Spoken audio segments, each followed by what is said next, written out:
vamos conversar com o Dr. Átila Amaral, cientista político, filósofo político, professor da Universidade Federal do Ceará.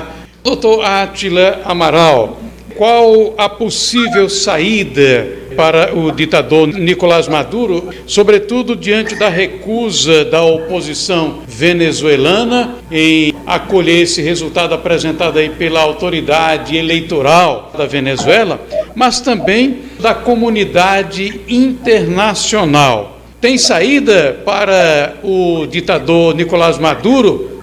Na história brasileira, quando a situação ficava muito complicada, aí alguns diziam: a saída é o aeroporto. Eu tenho para repetir o mesmo: a saída é o aeroporto.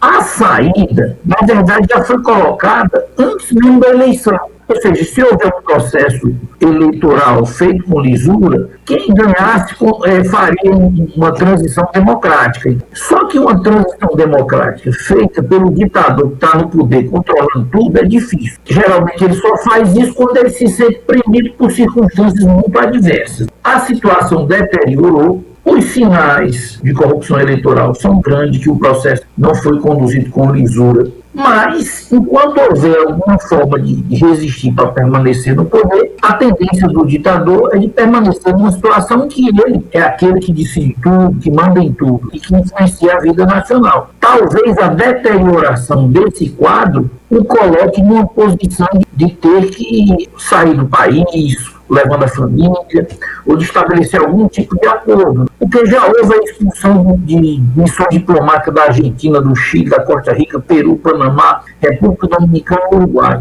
Alguns países já estão dizendo que vão chamar os seus embaixadores. Há um quadro de pressão que poderá levar a uma solução desse tipo. Uma solução negociada, com ele permanecendo no poder, é difícil. E aí existe uma terceira opção que nenhum de nós quer, que seria a guerra civil e o derramamento de sangue. Esse é o quadro. Ele não está assumindo uma postura de conciliação. Canadá, Estados Unidos não aceitam esse resultado apresentado pelo sistema eleitoral lá da Venezuela. Toda a comunidade europeia também não aceita. Até o Chile também não aceita. Isso pode dificultar a permanência de Maduro? É mais um ingrediente? Pode, mas ao mesmo tempo isso aprofunda as relações dele com outro bloco. O Maduro pertence a outro bloco. Os Estados Unidos vêm afrouxando as pressões sobre Maduro nos últimos tempos. Ao contrário do que aparenta, o governo Biden, em função de questões ligadas ao petróleo, que o governo Biden ele praticamente assassinou um grande projeto, a construção de um grande oleoduto conectando o Canadá com os Estados Unidos, que representaria uma solução para muitos problemas americanos. Ele inviabilizou esse projeto, que era um projeto do governo Trump. Quando ele começou a precisar mesmo do petróleo venezuelano, digamos assim, baixou o tom da retórica e facilitou um pouco a situação da Venezuela. Não exerceu uma pressão com a força que seria necessária para o governo Maduro se sentir realmente incomodado. A vice-presidente dos Estados Unidos, ela chegou até a parabenizar a Venezuela pela eleição pacífica. É claro que ela estava acontecendo, quer dizer que o corpo diplomático depois viria dizer outra coisa, Mas, de qualquer maneira, há um descompasso, porque há uma métrica dos interesses. É importante que nós tenhamos em mente que a Venezuela já pertence a um bloco que reúne Rússia, China, Coreia do Norte. Ela precisa também do apoio de países latino-americanos. Ela está no outro bloco caracterizadamente. É claro que esse bloco também não deixa de ter interesses. Se perceberem que ele é absolutamente inviável, podem providenciar uma saída para ele, para a Turquia ou para outro canto, que dinheiro não vai faltar. Esses ditadores, geralmente, eles acumulam gigantescas fortunas e botam no outro país para uma eventualidade dessa ter condições de sair. Eu me preocupo com a situação da Venezuela, mas ela já é uma situação defendida como uma situação complicada. Ninguém acharia que haveria uma eleição, Maduro perderia e entregaria facilmente o poder. Não é o procedimento normal dos ditadores de esquerda. O governo brasileiro mandou um assessor especial, Celso Amorim, que é um homem altamente ligado lá ao regime. Altamente. Ao fazer isso, ele se associa ao regime Maduro, do qual ele não pode discrepar muito. Pelo menos há mais razões, mas duas merecem destaques. Primeira, as conexões do Lula com Chaves eram muito profundas. Ele foi um dos avaliadores da primeira eleição do Maduro. Ele apareceu na propaganda de lá, apoiando o Maduro. E a situação internacional do Maduro é ruim porque ele praticamente é procurado por ser um colaborador do narcotráfico. Eu não sei se esqueceram o nome do famoso Hugo Carvajal, aquele que era o grande, vamos dizer, homem da inteligência venezuelana, né, que foi preso e foi enviado para a Espanha e depois extraditado para os Estados Unidos. É um homem que levantou algumas acusações importantes, várias autoridades latino-americanas, inclusive sobre o Lula. Claro que ele não apresentou as provas, disse que apresentaria no momento adequado no processo lá nos Estados Unidos. O sucessor do Chávez, que é o Maduro, e o Lula têm profundas relações. Ele não pode estar brigando demais e expondo os segredos, que eles têm as relações. Como é que fica essa relação Lula e Maduro?